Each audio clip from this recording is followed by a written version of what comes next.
So now I would like, of course, to invite our birthday girl, Gloria. I think so, yeah. So, Gloria, the floor is yours. So thank you so much. It's my birthday, you know it. Thank you so much. I talk too much. Too much. I'm going to make a brief explanation of what we have done in Cabo de Gata. It has been a wild journey, as Tommy like to tell you. They tell me every time because it was not so easy as we planned, but.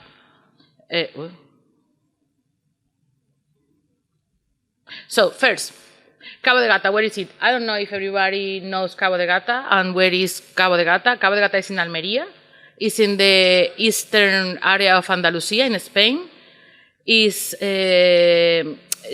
particularity is that it's semi-arid in climatological talking, and also the volcanic landscape that makes so amazing these coastal cliffs and so made it very, very different for the rest of Spain and even for the rest of Europe. So it's a very unique ecosystem underwater and terrestrial, and it's very important area for state birds in Spain and also in Europe. One of the best well-preserved Posidonia meadows of the Mediterranean.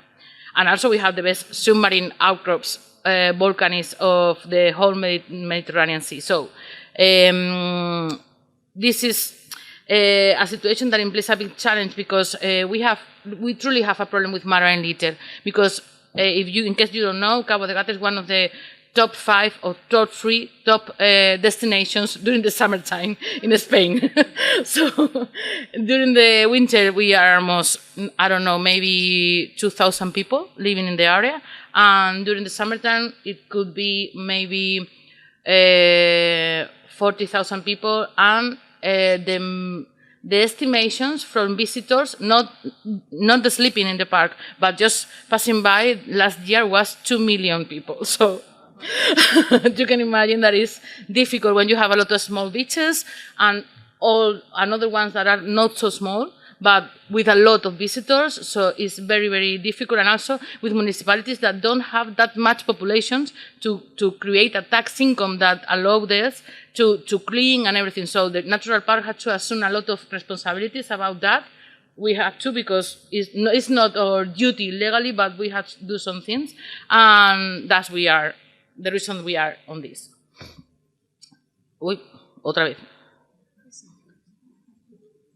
So this is the usual situation. A small beach that you can only access by feet, maybe 15 minutes or 20 minutes walking. A small place that is very high, it was. Suddenly, a lot of people came because it gets famous by Instagram or something. Somebody said, this is the most beautiful beach in Cabo de Gata. If you want to go, you have to go to this. In this case, it's Cala de Medio. And people start to come.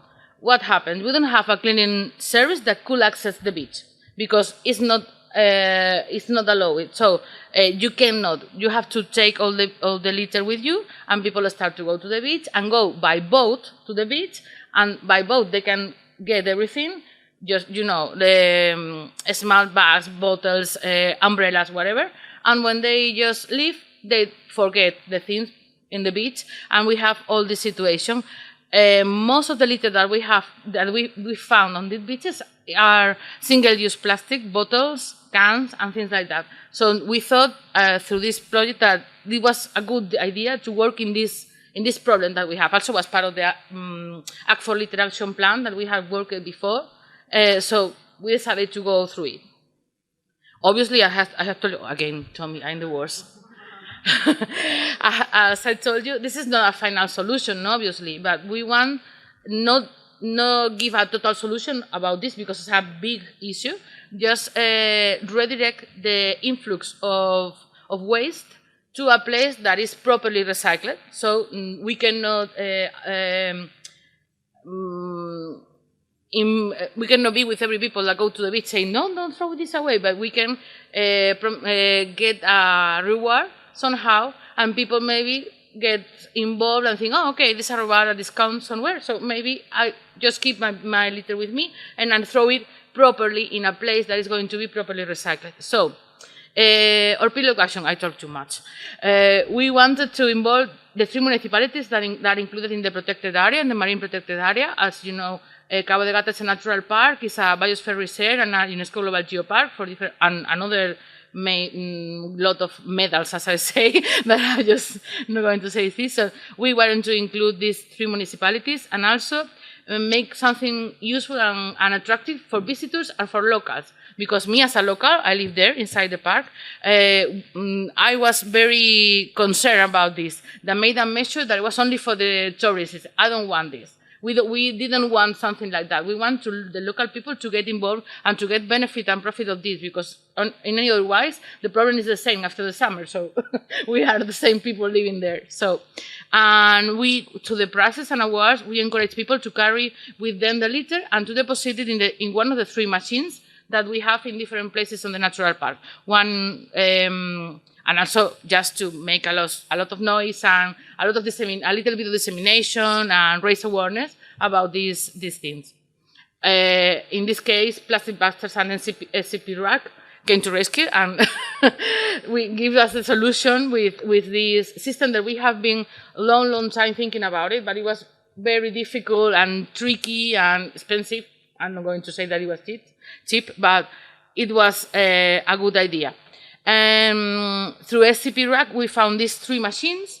That was an old one's machine used in the University of Barcelona, I think, and we updated and used it in Cabo de Gata. We placed one in Carboneras Castle, one in San Jose, that is a small town, the biggest small town, the biggest of the smallest, in Níjar municipality, and the other one was in the Amoladeras Visitor Centers, that is a visitor center of the natural park. So, where? Here. Okay. Our master plan. We think that everything was going to be easy peasy, but it was not like that, of course. The first step, the reverse vending machines. I just can't imagine how difficult it could be to buy or to rent a reverse vending machine in Spain. It was like an odyssey, like a lot of meetings with people, with very strange people. You can see the pictures. Well, this is not the strange people. These are Nacho. This is Ignacy. No, this is me and Lucia, the manager of the natural park, Ignacy, and also the people from ENT and Wondereco that help us. Finally, this is the final team. But we meet with a lot of people, strange people that was not, you know, it's public inversion. So it was like, I'm not going to give money to these people because we don't know if they're going to run away. So it was like very difficult. The COVID also, it was a problem at the beginning, but at the end it was an advantage because we could take a lot of time a little more time to organize everything. The second step was going to be get the Natural Park Small Businesses Association that we have involved. This was okay. They were very in the mood for the project. They are changing a little bit the ideas that they have in the beginning, so they get involved easily. Third step, select the places and meet with all the stakeholders. This was not so difficult. And happy ending, all working and people recycling. It was easy, it was not that easy, definitely. No, not that easy. Here? Okay. The Come Back to Reality master plan, that was something that we were learning just by every step. We have to do a preliminary study to have a real picture of the problem, just to have the data before the pilot started. It was difficult also because Cabo de Gata is not a municipality. Instead, the municipality is Níjar, the main municipality that is so big and includes a lot of population that are outside of the protected area and produce a lot of waste because they have under plastic agriculture. So find data that is only from Cabo de Gata is almost impossible. So it was all more or less an estimation, but we have some data. We searched for the reverse vending machines. They decided not to buy or rent a new one. Finally, the SCP RAC found this one from the University of Barcelona, and that could be updated, and we use it with a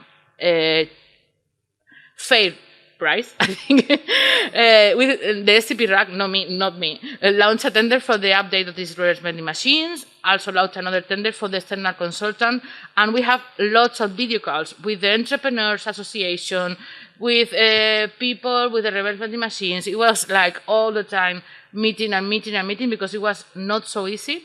But we reached an agreement signed by the authorities responsible for this pilot. In this case, the territorial delegate of environmental issues in Almeria, from the regional government of Andalusia, and the people from the Catalan Waste Agency. So they make an agreement together, and also we had a lot of video calls with the municipalities, because we have to explain this very, very well to the municipalities, otherwise it's not going to work. The reverse vending machine were finally sent to Cabo de Gata, and we established 3 on these places that I say. More complicated than our freeze approach, as you can imagine. So finally, all went good and fine, and we have this one. This is the visitor center. This is San Jose. This is Carboneras Caster. We have press releases in local and regional press, Diario de Almería, Diario de Andalucía, different diaries of the area, and also you have a picture of the ticket, of the reward that you get, with the logos of Plastic Busters and Cabo de Gata-Níjar and SCP-RAC, and we have this QR, and you can go to a shop that is involved, and you get a 5% discount. You have a maximum of 10 euros that you can discount, even doesn't matter that you have more tickets, and it was like a thing that was agreed with the Entrepreneurs Association. Also, we make this campaign, well, not me, Wandereco, that was who win the tender, and they made this campaign just to get involved in enterprises and things, and it was well, but it could have been better. So, but this needs a lot of work. You have to be with them on field, go to see them, explain them, and not only through the association of entrepreneurs, because they are more or less touristical. You have to involve the supermarkets and things like that. We had not enough time because it was like, it's a big issue in COVID times. Go place to place to see anybody. So this is what we have to do in the future, to involve a lot of Horeca sector, and not only Horeca sectors, also small shops in the towns and things like that. So locals will be more attracted in this project. And the final result with that, the number of beverage containers collected was, by the end of September, October, and November, 8,400. I don't know if this is like that. I'm so bad with numbers in English. And 12 business involved. Could have been more, but it's like that. 184 bushers used, and number of the individuals 96. But this is not the bushers use is not definitive, because we got until May this year to use it. So maybe now it's more. Anyway, if they use the boucher or not, it's not. I don't say important, but we wanted to go to get the boucher, to get the bottles, and then come back. If they had deposited the bottles in the machine, okay, you don't want to use the boucher, it's your thing, but you have done the right thing. So, main difficulties: find the reverse vending machines, choose the perfect location, because they have a special needs. They have to be covered, not outside, with something that covers from the sun and everything like that. Reach an agreement. They all want to participate with the businesses, not in the same way. When you talk about the discount, they are sometimes not so happy. As Emparna, who is the Association of the Natural Park, was crucial in this area, because they give us a lot of input on how we can do this. Maintenance and insurance issue, the role of Wandereco and ENT was very, very important. They were the people who were in charge of the maintenance of the reverse vending machine during the pilot, and also the role of SCP-RAC was also crucial, because without them, that just put us in contact with the Universidad de Barcelona, we can get this reverse vending machine that was second-hand, but perfect. So this was a solution, because there were a point that we don't know where to go or where to ask. Most of the problems were before the reverse vending machines arrived to Cabo de Gata. Once the machines were in Cabo de Gata, believe me that it was not a problem at all. Everybody was happy, the reverse machine was working, we had a small issues, technical issues, somebody go for the ticker and it was broke or didn't go out or things like that, but it was like under control.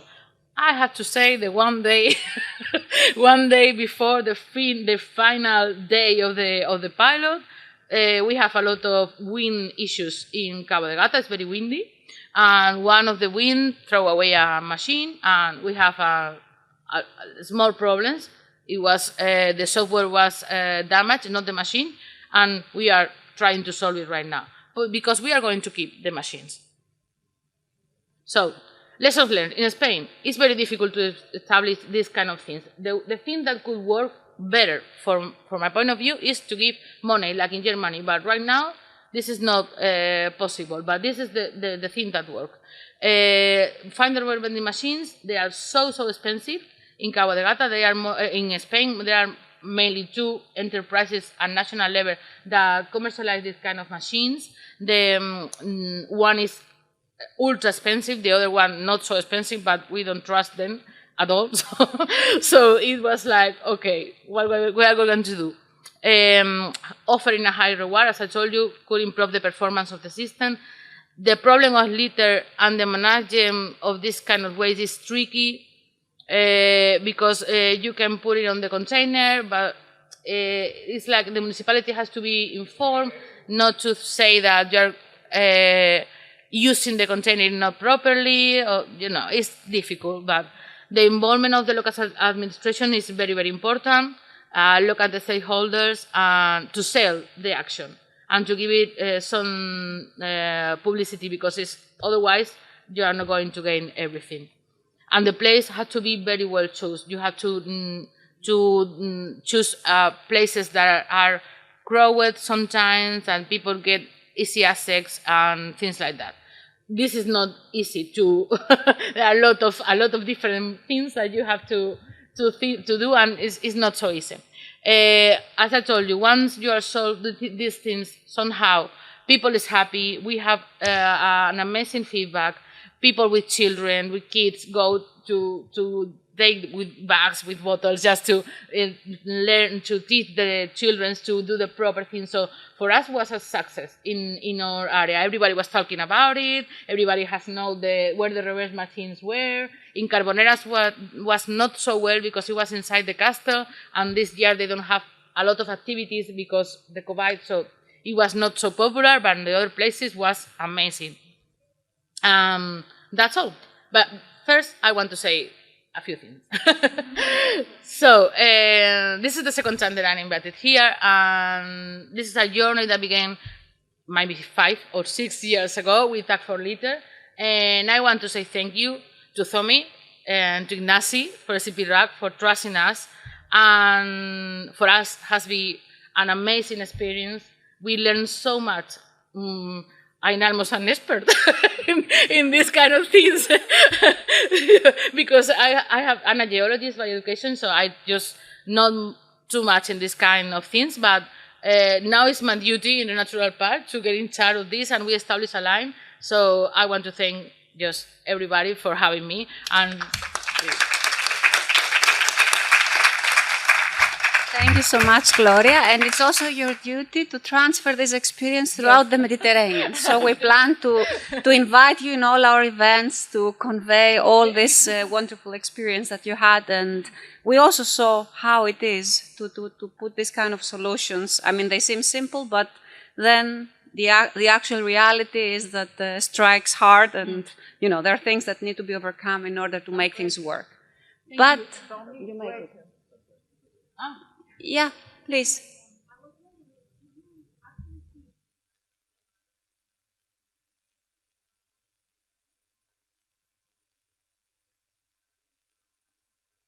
difficult because we can find maybe in a weekend in this beach that I told you. During a weekend we can go on Friday, take the litter, and on Monday we have 3 tons of litter. So it's difficult to estimate the reduce, but we have seen in places where the reverse vending machines were near, like Los Genoveses Beach, that is a very, very popular area in Cabo de Gata with restricted access. We have seen a particular reduction of the number of the abandoned litter, not of the amount total, but most of the bottles throw away and the cans and things like that. And if I may add, in general, because the marine litter quantities fluctuate enormously throughout time, and that's why in order to observe the impact of any kind of prevention or mitigation actions, it takes time. It might take, more than 2 or 3 years in order to be able to detect a change. Okay, maybe you can have some preliminary results or observations pointing to the direction of a reduction, but in order to confirm this in a more scientific way, it takes quite some time. For me, when you see people talking about it in the area and you see people taking their kids to recycle the bottles, for me that's the success, because it's a long-term issue. These kids are going to know that someone takes them to recycle a bottle in a reverse vending machine. So I think that's the important thing that we can have now. So thank you. Thank you, Gloria. Thank you so much, and happy birthday again.